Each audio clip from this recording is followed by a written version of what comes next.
Hello Sagittarius, thank you for joining me for your weekly forecast for week commencing the 15th of October for the Sun or the Ascendant. Last week's new moon in your sector of friendships certainly has given you a lot of food for thought, not least that the Sun continued to clash with Pluto for the rest of last week.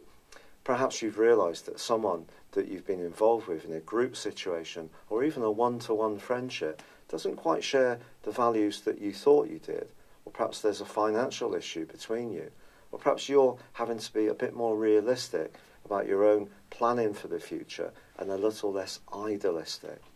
Now, of course, last week Mercury moved into a more reflective area as it entered Scorpio, but that's going to be clashing with Mars this week. Mars continues in quite a physical part of your scope, but also a very verbal one.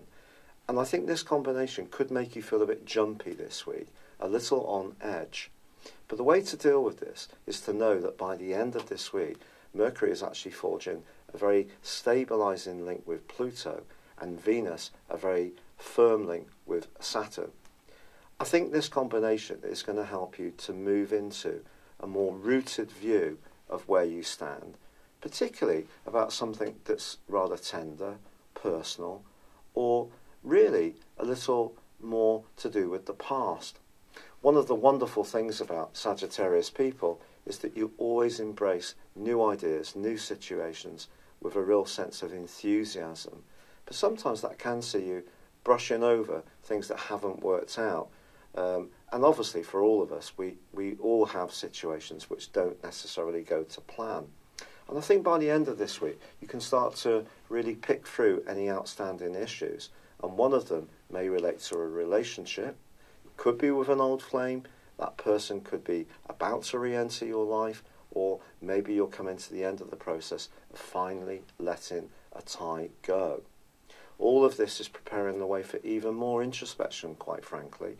But the more philosophical and spiritual side of your nature is going to serve you very well throughout the rest of October, as I'll tell you more about next time. But for now, it's been a real pleasure to be with you. I'd love it if you would like or comment on this video, or if you have yet to do so, please do subscribe to this channel. Thank you.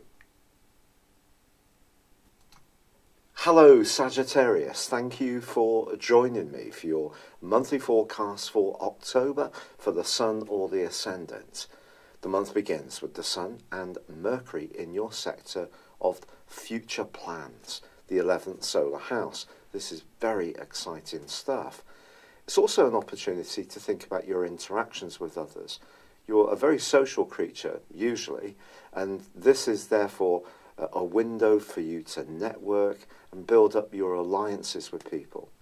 If you're looking to go out and have fun, there are some challenges though this month, because a collection of energy is developing in your 12th solar house. And of course you already have Venus in this location. This is more introspective, and Venus will be going into a retrograde from the 5th that will last through to the end of the month in the sign of Scorpio. Venus retrograde can make us rethink our attitude to relationships. In the 12th house, it could see you becoming much more sentimental about a past involvement. Even if you're seeing someone now, there may be some strands, emotional strands, that still need analysing to understand. It's possible also there could be some kind of reunion. Or if you're single, you may start thinking much more nostalgically about someone you used to be involved with, the proverbial old flame. For some Sagittarians, you may even actually come face to face with that person and explore if there is an opportunity to relaunch the tie. It doesn't mean to say it will go forwards, but this could be part of the process you may decide to go through. Now also on the 2nd, there is a quarter moon, and also on the 16th. On the 2nd, it's in the sign of Cancer, which is very much to do with the things you share deeply, your more passionate involvement.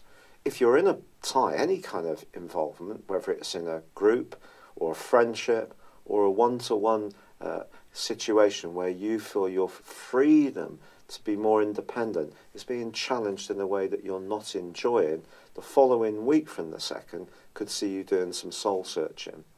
On the 16th, however, it's much more to do with your values. Are your values meshing together in a relationship in the way you want? Is it possible, for example, that you're being perhaps a little over generous in one situation and someone's taken you somewhat for granted? And again, something else to explore. But in the first 2 weeks of this month, Venus is also in a right angle with Mars. Something that's been bubbling beneath the surface in a relationship scenario could burst into the open. It could be about your approach. Now, you can be a larger-than-life character, very charismatic, and you have an enthusiasm that comes from your ruler Jupiter, which is very much about embracing the things that inspire and enthuse you. But sometimes I think there can be a tendency with Sagittarius people to not necessarily look at more tender things and move on to the next project, relationship, situation. I have a lot of Sagittarius in my chart, so I think I understand this. And it's important, therefore, if there are any things that are not working as cooperatively and harmoniously as they could be, that you do stop, pause and try to deal with them, especially with Venus retrograde. But also, Mercury is going to move into this tender area too on the 10th, but the 9th sees a very potent new moon. Now, new moons very often give us opportunities, and for you, that opportunity to network and come together with people who are good for you is definitely there, but it falls into quincunx with Neptune, the potential for confusion emotionally, and a square with Pluto, which is the planet of power. Pluto is also about transformation, and I think the way you view your attitude to others, even how you're viewing your future, could come strongly under the astral microscope in the month from the 9th, in a way which might be a bit unexpected. You may go through something of a sea change in terms of your overall outlook. But on the 10th, Mercury joins up with Venus, but also Jupiter, your ruler, in that tender 12th house. Mercury is going to be in this location through to the last but one day of the month. This is an opportunity to think beneath the surface, to step back a little bit. That more philosophical and spiritual side of your nature, which is very much there, just needs to breathe a little bit more. It needs to be oxygenated. But that may mean that you want to just step back from some of the very social possibilities that are there. Also, by the 23rd, the Sun moves to join up with this trio of energy in Scorpio. And even more, I feel there's going to be a need to just step back. If you are interested in healing, spirituality of any kind, and you're someone who enjoys personal development, this can be a very enriching time, especially because Mercury forges a very potent link with Pluto itself across about 5 days from the 20th, and suddenly you may have some eureka moments that can unlock potential within you. But the advancing Sun does meet up with the retreating Venus, and I think there could be a conversation that occurs in the last week of this month which can actually be hugely illuminating, not least because there is a full moon on the 26th which combines with the rather rebellious and disruptive energies of Uranus. Perhaps your approach to work or diet or health or even responsibilities and obligations is going to reach a tipping point where the desire for you to retain your freedom and independence needs to be countered against the responsibilities and obligations we all have. There is a saying, isn't there, that freedom comes with responsibility. It's definitely going to be tested out at this time. If you're doing a job that you find total drudgery and very, very boring, you may want to break free from it then. And the breakthrough moment for you can happen on the 30th, because then Mercury moves into your zodiac sign.